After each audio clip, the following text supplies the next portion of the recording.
here's some takeaways from the content of the conversations I have with people.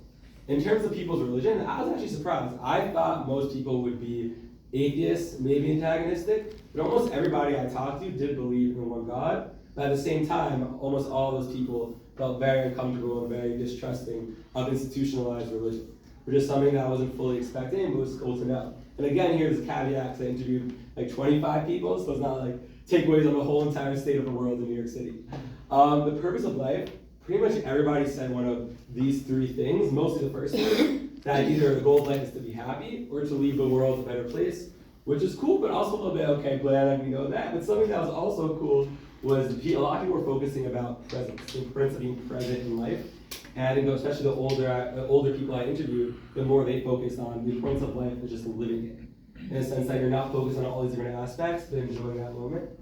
And where they find their meaning in life, the vast majority of people I interviewed weren't really finding their passion through their jobs. And I'd say almost 99% of people I interviewed say that where they got their meaning was from relationships with other people. And that's what you should focus on. So it's reminding me that when I'm having these conversations about these deep philosophical things, at the end of the day, if my search for truth is for meaning, right? Also remember that a lot of that meaning is in the person that you're holding the door open to your philosophy class, not necessarily the subject matter that you're talking about. And some takeaways from the overall experience was in terms of when talking to people, in questions to be specific. My brother Kibo gave me this advice.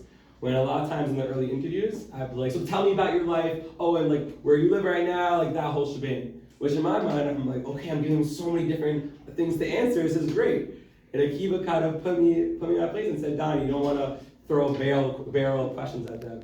Let each person respond individually. And then also, thank God, I have an amazing mother who passed on the skill of active listening. But one thing that I found was that a lot of times people would be speaking, I would actively listen so much where I'd be like, oh, so you probably felt like this, you probably felt like that.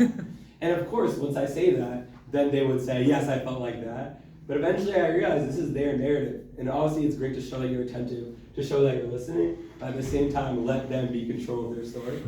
The power of connection was also something that I wasn't necessarily so shocked about, but I was surprised how strong it was. Some of the people that I interviewed were a little bit whack. I had this conversation with this woman, Liliana, who is a very strong anti-vaxxer, which is contrary to my beliefs. But we still had, I still felt extremely bonded towards her afterwards. And she asked me, Tony, I'm really surprised you still want to include me in your project after this. And we had talked about religion and Christianity and Judaism before that. And I said, like, what do you mean? Of course I want to include you. You're just another human soul. And that's really the message I felt with each person I was interviewing, was people of different religions, different backgrounds, different personalities. But each person, just by both of us opening up, by making the decision to sit down and talk about their lives, by me by opening themselves up to their experiences, I almost established a connection with almost all of them. And that was really something special. And I also mentioned before, passion is a gateway. It was fascinating realizing how almost every great conversation I had with people about what's meaningful in their lives stems from a conversation around their passion. Right? I wasn't getting the best conversations, the best insights from asking them, hi, I'm Di, nice to meet you. What's the meaning of life? Right? It was by finding what they're interested in and then letting them from that dissect what's meaningful for them. And so lastly, I want to, before I start to close up, I want to mention this poem of Rav Kook that he wrote in his Arpalei Torah. I love all, I cannot but love all the nations, for my very depth, I want the glory of all. I have no need at all to force this feeling of love that wills directly from the holy depth of wisdom of the godly soul. I want to focus on this last line. And I mentioned to you a little bit earlier when I was talking about Liliana, how the main thing that I really felt in terms of the connection with other people was that it wasn't that I was meeting new people, it was that we were reunited.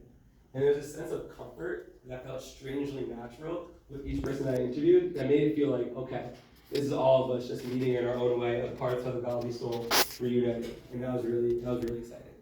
So thank you guys so much.